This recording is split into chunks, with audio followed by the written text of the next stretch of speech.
Assalamualaikum warahmatullahi wabarakatuh. Bismillahirrahmanirrahim. Alhamdulillahirabbil alamin. Wassalatu wassalamu ala asyrafil anbiya wal mursalin sayyidina wa maulana Muhammadin wa ala alihi washabihi ajmain. Amma ba'du.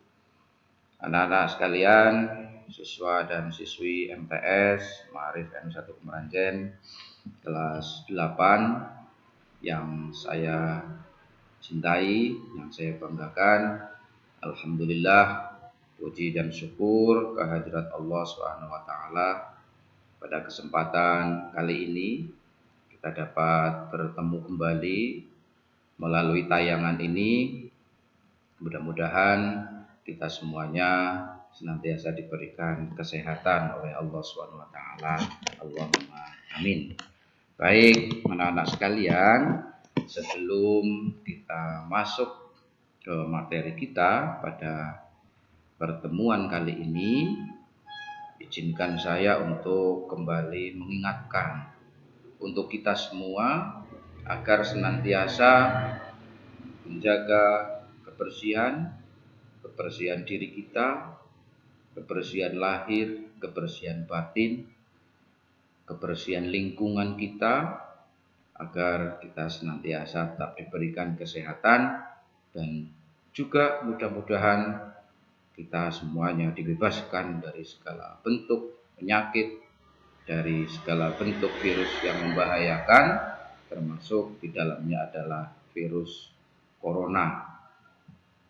Dan kita berdoa tidak henti-hentinya, mudah-mudahan musibah ini, pandemi ini segera berakhir sehingga kehidupan akan kembali berjalan dengan normal, kegiatan pembelajaran juga bisa dilaksanakan secara tatap muka di madrasah yang tentu kita semuanya sudah kepingin ada pertemuan tatap muka pembelajaran yang sebagaimana dulu kita laksanakan, berkumpul bersama, kita bertatap muka di madrasah.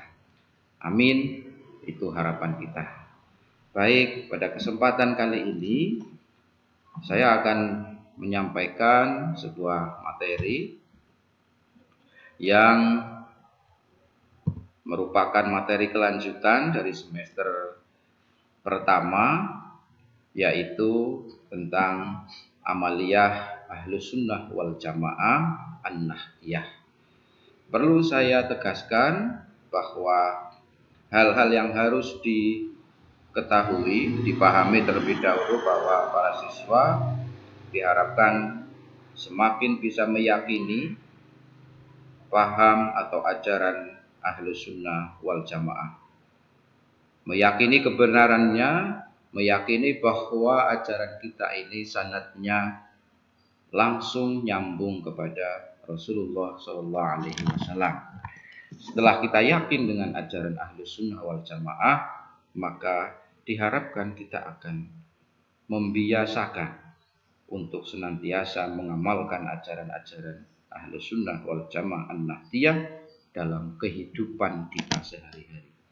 Dan yang tidak kalah pentingnya adalah akidah ini harus tertanam dalam-dalam di dalam hati kita.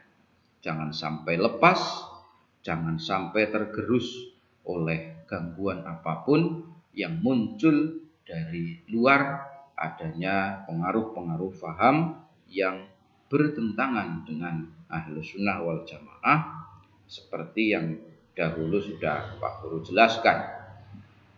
Materi kita yang pertama adalah yang menjadi pembeda antara ajaran Ahlus Sunnah wal Jamaah khususnya di kalangan warga NU, di kalangan Nahdiyin, dan ini tidak semuanya dilakukan oleh orang di luar NU. Jadi yang pertama ini mari kita simak, dan saya harap kalian semua juga melihat buku. Silakan bukunya disimak terlebih dahulu, karena nanti sebagai bacaan lengkapnya ada di buku yang sudah kalian punya. Silakan bisa dibuka di bab 4 halaman 26. Nah, yang Pak Guru tayangkan di sini hanya poin-poinnya saja, hanya beberapa bagian.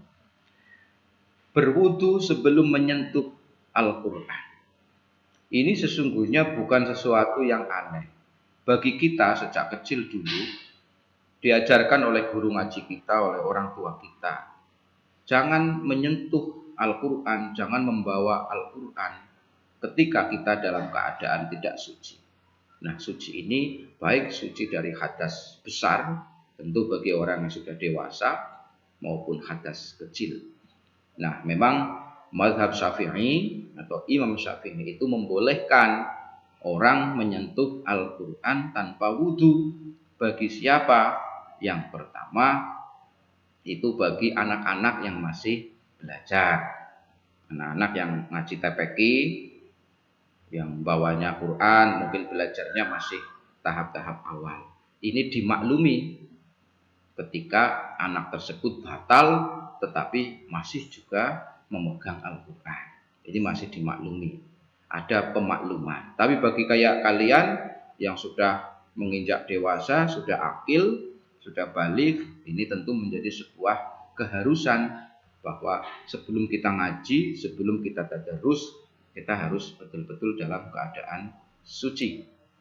Artinya berwudu terlebih dahulu. Nah, pemakluman yang berikutnya, boleh menyentuh Al-Quran orang yang sudah hadas, yang sudah batal wudu. Siapa?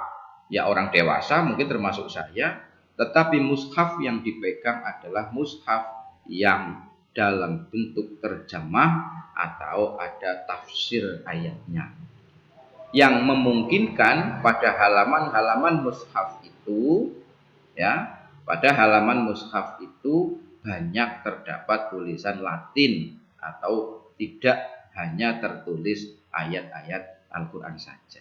Itu masih dimaklumi. Tetapi meskipun itu dimaklumi, akan lebih baik, akan lebih afdol ketika membawanya, menyentuhnya, membacanya juga dalam keadaan suci. Nah, dasarnya, dalilnya bisa kita lihat. Di situ juga tertulis di dalam surat Al-Waqiah ayat 79, 80. Jelas-jelas di situ Allah berfirman, A'udzu billahi minasyaitonir rajim. Bismillahirrahmanirrahim. La yamassuhu illal mutahharun. Tanzilum mir rabbil alamin. Artinya tidak menyentuhnya, artinya jangan menyentuhnya, tidak boleh menyentuhnya. Menyentuhnya apa? Menyentuh Al-Quran, menyentuh mushaf Al-Quran, kecuali orang-orang yang disucikan. Karena Al-Quran itu diturunkan dari Tuhan Allah semesta alam. Ini bagi mazhab Syafi'i satu hal yang tidak bisa ditawar lagi. Bahwa kalau mau menghormati kitab suci kita, ya kita yang sebagai umat Islam yang menghormatinya. Tidak mungkin orang non-muslim kita harapkan bisa melakukan hal yang sama seperti itu. Kalau non-muslim menghormati kitab suci kita, sebatas menghormati. Tetapi bahwa yang mengamalkan, membaca, mengimani, mengikuti, ya kita sebagai orang Islam. Bagaimana mungkin umat Islam saja tidak menghargai kitab sucinya? Contoh, ada sekelompok orang Islam yang menganggap bahwa yang dimaksud tidak boleh menyentuh Al-Quran itu bagi orang yang berhadas besar. Orang perempuan yang sedang haid misalnya. Itu. Tapi kalau hanya hadas kecil itu boleh. Karena menganggap bahwa mushaf itu sama dengan buku, sama dengan kertas. Masya Allah. Ini kalau ada orang yang ngomong seperti itu, ya biarkan saja, tidak usah digubris. Kita jangan sampai ikut-ikutan. Keyakinan kita sudah sangat jelas ajarannya, bahwa menyentuh mushaf ya harus dengan keadaan suci. Wong di Quran saja, ini bukan mushaf Quran. Kalau kalian lihat di depan tertulis Al-Qur'anul Karim, la yamassuhu illal mutahharun.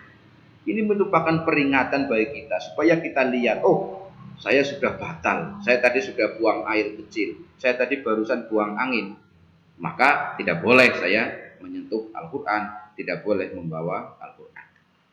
Nah, ini harus kita pahami, dan kalian semua juga harus betul-betul mengikuti apa yang sudah diajarkan. Sekali lagi, kalau ada orang yang ngomong bahwa boleh-boleh saja, nggak masalah, wong ini hanya Quran, hanya kertas, mushaf itu kan hanya kertas. Ya iya, kalau Quran yang sesungguhnya yang di Lauhil Mahfuz, ya tidak mungkin akan kita pegang secara lahir, secara fisik. Nah, makanya menjadi kehati-hatian ajaran Ahlus Sunnah wal Jamaah. Dan juga selain ayat yang tadi, juga didukung oleh hadis Nabi. Di halaman berikutnya kalian bisa menyimak sebuah hadis yang diriwayatkan dari sahabat Ibnu Hibban. Kanjeng Nabi mengatakan, la yamassul Qur'ana illa tahirun. Tidak boleh menyentuh Al-Quran kecuali orang-orang yang suci. Rawahu Ibnu Hibban fi Shahih wa qala Al-Hakim. Ini menjadi dasar penguat lagi selain ayat yang tadi. Hadisnya juga sudah sangat jelas. Jadi yang terinti adalah mari kita sebagai pengikut Imam Syafi'i, mazhab Syafi'i dengan ajarannya seperti itu, maka tidak ada alasan lagi untuk kita tidak mengikutinya. Nah, ini tentang materi yang pertama, sub pokok yang pertama tadi adalah tentang menyentuh Al-Quran dengan keadaan suci atau dalam keadaan suci. Artinya ketika akan memulai ngaji, ketika akan memulai bertadarus, terlebih dahulu kita harus dalam keadaan suci. Baik, saya kira ini bisa dipahami ya anak-anak. Nanti kelengkapannya nanti bisa kalian baca di situ di buku, juga sudah cukup, saya kira keterangannya sudah cukup rinci, cukup detail. Baik, yang kedua yang akan kita pelajari berikutnya adalah membaca basmalah atau membaca bismillah di dalam surat Al-Fatihah. Nah, ini juga menjadi perbedaan. Ada pengikut mazhab lain. Dalam hal ini kita mazhab Syafi'i mengikuti apa yang diajarkan oleh para ulama kita. Ketika kita sholat dan kita ketahui juga bahwa surat Al-Fatihah itu merupakan salah satu rukun di dalam sholat, maka sholat tidak akan sah ketika surat Al-Fatihahnya tidak sah. Tidak sahnya surat Al-Fatihah itu misalnya karena tidak semua ayatnya dibaca. Termasuk dalam hal ini adalah kalimat basmalah atau bismillahirrahmanirrahim. Ketika orang NU menjadi imam sholat, pada sholat-sholat yang bacaannya dibaca keras, sholat maghrib, sholat isya, sholat subuh, maka bacaan bismillahnya di dalam surat Al-Fatihah ini harus dibaca keras, sama kerasnya dengan bacaan yang lain. Nah, bisa disimak di situ jelas perintahnya tertera di dalam hadis Nabi Muhammad SAW. Beliau pernah bersabda, idza qara'tumul Fatihata faqra'u bismillahirrahmanirrahim fa innaha ihda ayatiha. Ketika kalian membaca suratul Fatihah, maka bacalah Bismillahirrahmanirrahim. Sebab Bismillah itu merupakan ayat dari surat Al-Fatihah. Dalam hal ini adalah ayat yang pertama. Nah, ini sudah jelas. Didukung juga hadis yang berikutnya yang bersumber dari sahabat Ali bin Abi Thalib. Annan Nabiyya sallallahu alaihi wasallam kana yajharu fil maktubati Bismillahirrahmanirrahim. Bahwasanya Nabi Muhammad sallallahu alaihi wasallam itu membaca nyaring, membaca keras kalimat Bismillahirrahmanirrahim di dalam sholat 5 waktu atau di dalam sholat fardu. Nah, ini sudah semakin jelas bahwa ini terutama yang anak laki-laki, ya, ini harus jauh lebih bisa mempraktekkan. Kalau memahami semuanya harus paham. Ya, termasuk putri pun nanti yang menjadi imam. Ini kan yang putra, ini kan calon ustadz, calon kiai, ini calon jadi apapun kalian besok, jelas yang laki-laki akan menjadi imam. Nah, pada situasi tertentu, keadaan tertentu, yang putri juga bisa menjadi imam. Nah, makanya ini harus dipahami. Ketika kalian menjadi imam sholat maghrib misalnya, maka bacaannya harus keras, nyaring. Bismillahirrahmanirrahim. Alhamdulillahi rabbil alamin. Dan seterusnya sampai ghairil maghdubi alaihim waladdallin.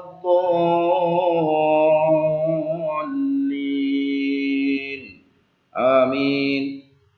Jadi ini sudah jelas, membaca bismillahnya harus nyaring sama dengan ayat-ayat yang lain. Bagaimana kalau ada orang yang membacanya sir atau lirih, tidak keras? Ya silahkan saja, asalkan mereka punya dasar. Hanya kadang yang menjadi keliru ketika sir saja seperti tidak terdengar. Tahu-tahu menjadi imam, Alhamdulillahi rabbil alamin. Nah, bismillahnya kapan dibaca? Kalau sampai ini tidak dibaca, maka sudah jelas Fatihahnya itu batal. Ketika Fatihahnya itu batal, maka jelas sholatnya juga tidak sempurna. Tidak sempurnanya ketinggalan rukun, ya berarti ya luput, sholatnya menjadi tidak sah. Apalagi ini dilakukan dengan sengaja. Nah, sehingga sekali lagi ini menjadi pemahaman kita. Harapannya setelah kita memahami, kita tahu alasannya, kita tahu dasarnya. Setelah kita tahu dasarnya, kemudian di dalam melaksanakan amaliyah ini kita akan semakin menjadi yakin, tambah mantap bahwa mengikuti Imam Syafi'i itu benar dan sangat bisa dipertanggungjawabkan. Kalau ada orang yang menganggap itu keliru, apa yang kita lakukan tidak sesuai dengan ajaran Nabi, ya silahkan saja. Sekali lagi, itu biarkan saja mereka ngomong seperti itu, tetapi bahwa yang kita ikuti adalah mazhab Syafi'i. Selama masih ada 3 mazhab yang lain selain Syafi'i yang diikuti, oke, kita masih menganggap bahwa ini diakui oleh Ahlussunnah wal Jamaah. Tapi ketika sudah keluar dari 4 mazhab yang tadi, maka ini sudah melenceng keluar dari ajaran Ahlussunnah wal Jamaah. Jelas itu bukan kelompok Ahlussunnah wal Jamaah yang kita tidak boleh mengikutinya. Nah, anak-anak sekalian, itu tentang membaca basmalah di dalam surat Al-Fatihah. Jadi kesimpulan dari pembahasan yang kedua adalah membaca Fatihah itu wajib hukum. Membaca bismillah dalam surat Al-Fatihah itu wajib hukumnya, sama wajibnya membaca Fatihah di dalam sholat. Hadisnya sudah jelas seperti tadi Pak Guru bacakan. Nah, yang selanjutnya yang kita bahas adalah membaca doa iftitah. Nah, membaca doa iftitah kita ketahui di dalam sholat, serangkaian sholat diantaranya adalah membaca doa iftitah.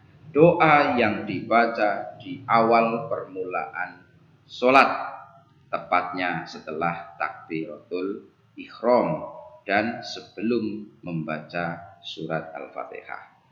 Dan perlu diketahui bahwa membaca doa iftitah itu hanya dibaca satu kali di dalam sholat, yaitu pada rakaat pertama saja setelah takbiratul ihram.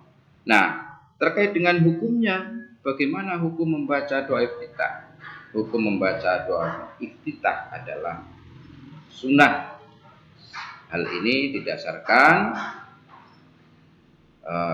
kepada hadis Nabi yang sudah menjelaskan bahwasanya Rasulullah Shallallahu Alaihi Wasallam setelah bertakbir ketika sholat, beliau diam sejenak sebelum membaca surat Al-Fatihah.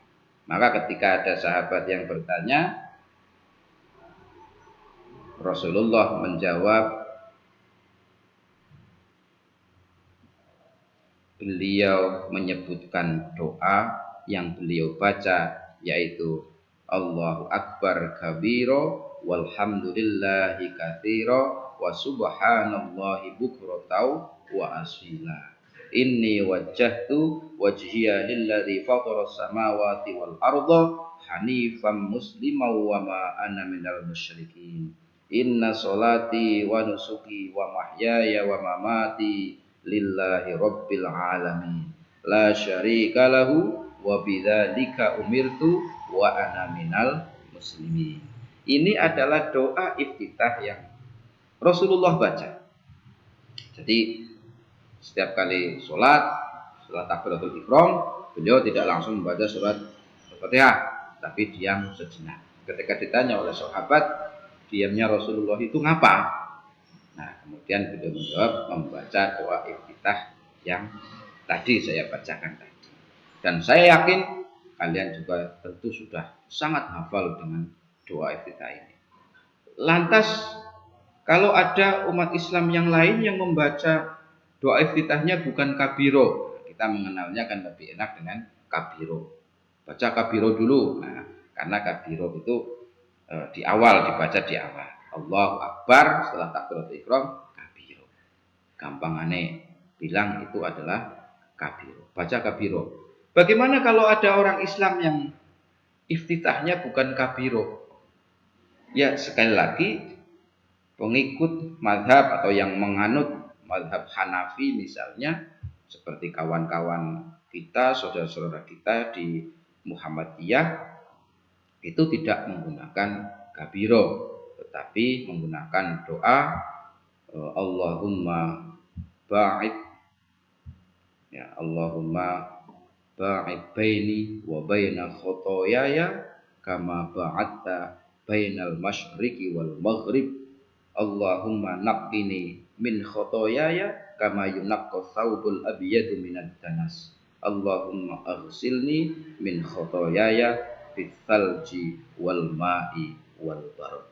Ini doa yang lain, tetapi ya kalau saya sendiri tidak mempersoalkan, tidak masalah bahwa doa ini mereka pakai sebagai doa iftitah.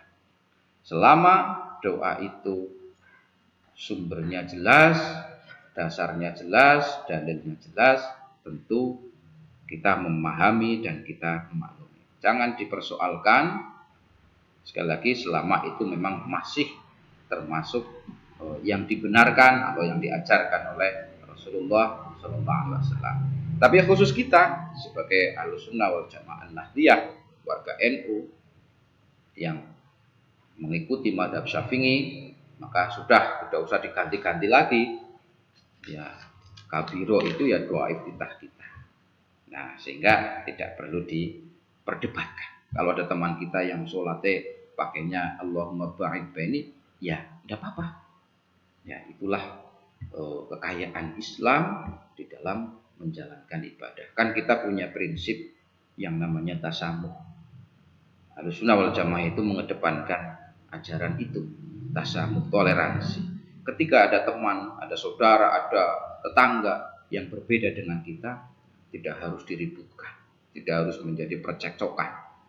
Selama itu masih bisa dibenarkan, ada dasarnya, ada dalilnya, kita maklumi, kita pahami bahwa itulah perbedaan di dalam Islam yang merupakan kekayaan dari agama kita ini. Anak-anak sekalian, nah secara singkat seperti itu. Kemudian yang berikutnya adalah, ini juga menjadi hal yang sering diperbincangkan di kalangan umat Islam. Orang NU itu seneng nambah-nambahi ibadah. Ada macam-macam, ada tahlilan, ada ziarah kubur, ada macam-macam. Nah, yang kali ini akan Pak Guru jelaskan adalah tentang manaqib. Nah, manaqib menurut bahasa itu berasal dari kata manqibah yang berarti jalan menuju gunung. Nah, naik ke puncak gunung itu manqibah. Lalu kalau menurut istilah itu bagaimana? Manaqib itu apa? Yaitu upaya yang dilakukan agar mendapatkan limpahan kebaikan dari Allah Subhanahu wa taala dengan memahami dan meneladani kebaikan para kekasih Allah, yaitu para wali, para aulia. Nah, ini menjadi salah satu amalan yang biasa dilakukan oleh banyak kalangan umat Islam, yang biasa dilaksanakan. Ada yang secara rutin setiap malam Jumat, ada yang dilakukan setiap 1 bulan sekali, atau 8 hari sekali, berarti 35 hari sekali.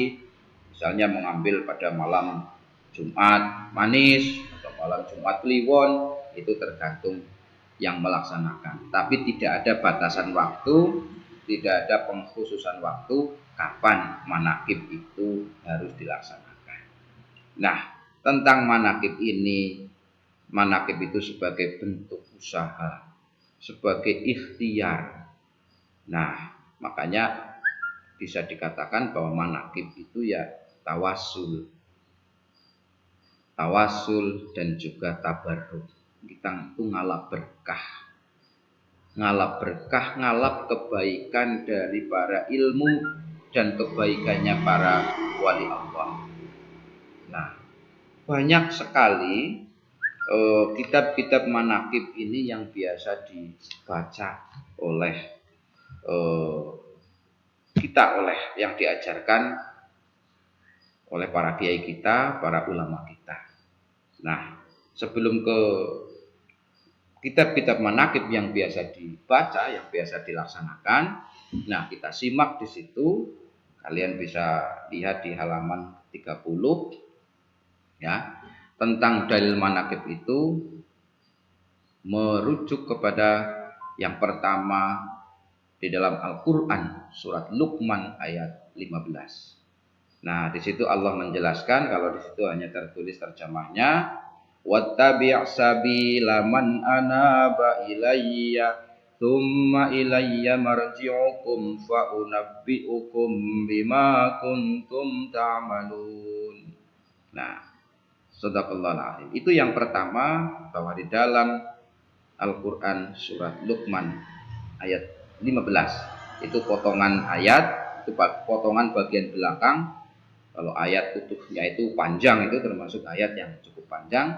Dan ikutilah jalan orang-orang yang kembali kepadaku, kemudian hanya kepadakulah kembalimu, maka kuberitakan kepadamu apa yang telah kamu kerjakan. Nah, ini menjadi rujukan, menjadi dasar bahwa kita itu mengikuti jalan-jalan orang-orang soleh, para nabi dan rasul, dan juga jalan orang-orang yang soleh. Dengan demikian, maka mengikuti orang-orang soleh, apalagi para ulama, para wali, ya, para ulama, para wali, ini merupakan anjuran atau diperintahkan oleh Allah dan juga oleh Rasulullah. Nah, selebihnya nanti pada ayat berikutnya, yaitu surat Yunus ayat 62, nanti bisa kalian simak, bisa kalian baca kelengkapan ayatnya. Nah, dari apa yang dibaca itu, manaqib itu, kita dapat meraih hikmahnya. Pelajaran apa sih sesungguhnya? Kok kemudian manaqib itu menjadi ibadah? Jadi kalau orang gampangannya itu, saya contohkan yang rutin membacakan kitab manaqib Syekh Abdul Qadir itu, yang biasa dilaksanakan di Pondok Pesantren Nurul Rahman, itu kalau tidak salah rutin setiap malam Jumat Pon. Beliau Al-Mukarram Romo Kiai Haji Ahmad Yunani misalnya bersama jamaahnya membaca kitab manaqib. Nah, di akhir manaqib itu juga diisi dengan permohonan, doa, memohon kepada Allah. Mohon tentang apa? Ya memohon terhadap kebaikan hidup. Apa saja yang menyangkut kebaikan hidup. Sehingga dari apa yang dibaca itu, nah, ada pelajaran yang bisa kita dapatkan. Insya Allah kalau orang rajin secara rutin membaca kitab manaqib, maka dia akan menjadi penerang, menjadi cahaya bagi hatinya. Orang insya Allah akan semakin lurus, semakin istiqomah di dalam ibadahnya. Dan juga kita meniru akhlak-akhlak para wali, para auliyaillah yang tertulis dalam kitab manaqib. Beliau-beliau adalah orang-orang solih yang memiliki akhlak luhur, memiliki akhlak mulia. Jelas ini akan menjadi contoh teladan bagi kita. Kita akan berusaha meniru seperti apa yang beliau-beliau kerjakan. Dan juga orang yang senantiasa menjalankan wirid manaqib ini sebagai wiridan, Allah akan melimpahkan rahmatnya untuk mereka-mereka. Di samping kita mendapatkan pelajaran berharga dari para wali, para ulama-ulama salafus sholih yang termaktub sejarahnya tertulis di dalam kitab manaqib itu. Nah, di antara beberapa kitab manaqib yang ditulis dan ini sudah sangat populer di kalangan NU. Nah, yang pertama adalah manaqib Syekh Abdul Qadir Al-Jailani. Ini mungkin yang paling banyak dibaca oleh kalangan umat Islam di Indonesia khususnya. Yang kedua adalah manaqib Syekh Ali Abil Hasan Asy'ari. Berikutnya adalah manaqib Syekh Abdul Qasim Junaid Al-Baghdadi. Dan juga ada manaqib Syekh Abu Hasan Al-Asy'ari, manaqib Syekh Imam Abu Muhammad Al-Ghazali, dan manaqib Syekh Muhammad bin Idris Asy-Syafi'i. Nah, apakah hanya ini? Ya tentu tidak. Masih ada beberapa kitab-kitab manaqib yang biasa dibaca. Namun kalau kita lihat kebanyakan yang paling dibaca dan sebagai rutinan manaqiban, kegiatannya ini disebut dengan manaqiban, itu Syekh Abdul Qadir Al-Jailani. Mengapa Syekh Abdul Qadir Al-Jailani? Ya, ini ada yang menyebutnya Syekh Abdul Qadir Al-Jailani, ada yang menyebutnya Syekh Abdul Qadir Al-Jilani. Ya, dua-duanya betul. Nah, kalau kita ilustrasikan, ini adalah gambar yang kalau dibilang ini foto tentu mungkin kurang tepat, karena zaman dahulu belum ada foto, barangkali lukisan. Ya, lukisan Syekh Abdul Qadir Jailani yang memiliki paras seperti itu, insya Allah ya, dari tatapannya, dari tampilannya ada sudah sangat kelihatan. Makanya wajar ketika Syekh Abdul Qadir Al-Jailani itu mendapatkan gelar Sultanul Aulia, yaitu rajanya para wali. Rajanya para wali dan juga sebagai Hujjatul Islam. Ini sosok yang sangat dikagumi. Nah, kalau kita lihat ini nama lengkap beliau Muhyiddin Abu Muhammad bin Abu Saleh Abdul Qadir Al-Jailani. Ini lahir di Iran pada tahun 1077 Masehi. dan wafat pada tahun 1166 Masehi di kota Baghdad di Irak. Jadi lahirnya di Iran, meninggalnya atau wafatnya di Irak. Dan juga banyak karya-karya beliau yang sangat masyhur, sangat terkenal, kitab-kitabnya jadi rujukan untuk berbagai kajian ilmu. Ada kitab Futuhul Ghaib atau Futuh Al-Ghaib, ada kitab Fathul Ar-Rabbani, ada Tafsir Al-Jilani, dan banyak masih kitab-kitab yang dikarang oleh beliau Syekh Abdul Qadir Al-Jilani. Nah, sampai di sini anak-anak sekalian beberapa materi pembahasan yang sudah saya sampaikan. Sekali lagi, nanti kelengkapan materinya nanti kalian baca di situ. Jadi mulai halaman 26 sampai dengan halaman 32. Ini sebagai poin-poinnya, nanti lengkapnya, detailnya kalian baca kembali, dan nanti ketika sudah bisa melaksanakan pembelajaran secara tatap muka, nanti akan Pak Guru tanyakan kembali dari materi daring yang saya sampaikan pada hari ini. Terima kasih atas perhatiannya, dan ingat, tetap semangat, tetap jaga kondisi kita, jaga kesehatan, patuhi aturan-aturan, dan insya Allah akan senantiasa memberikan sehat, memberikan nikmat kepada kita yang tiada terhingga. Amin ya rabbal alamin. Mari kita akhiri pertemuan kita dengan bersama-sama membaca hamdalah. Alhamdulillahirabbil alamin. Kurang dan lebihnya mohon maaf. Wallahu muwaffiq ila aqwamit thoriq. Wassalamualaikum warahmatullahi wabarakatuh.